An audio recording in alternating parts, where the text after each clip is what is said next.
तर मित्रांनो, तुम्ही कालच्या व्लॉगमध्ये बघितलं आहे की मी कुठेतरी चाललो आहे, ते तुम्हाला सांगतोय. तर गुड मॉर्निंग मित्रांनो. पोहेंचा नाश्ता करून मामाच्या घराच्या बाहेर निघालो आणि थेट गेलो आहे मंदिरजवळ.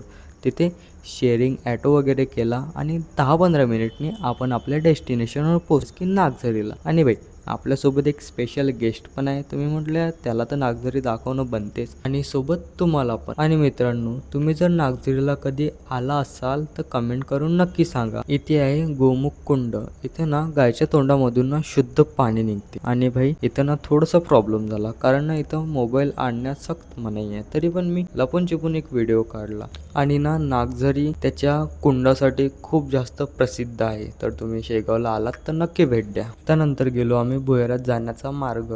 आणि भाई, इथं पण यार सेम मोबाईल नाही नेऊ शकत, सक्त मनाई. यार काय माहिती का बरं, पण जाऊ द्या. तर मित्रांनो, तुम्ही जर कधी नागझरीला आलात तर ना तुम्ही नक्की ती गुफा बघा.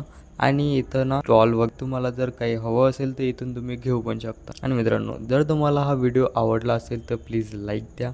आणि समोर माझ्यासोबत काय झालं आणि मी ट्रेनमध्ये कुठं जात आहे बसून आणि हे कोणतं स्टेशन आहे तर तुम्हाला नेक्स्ट ब्लॉगमध्ये नक्की दिसणार. बाय.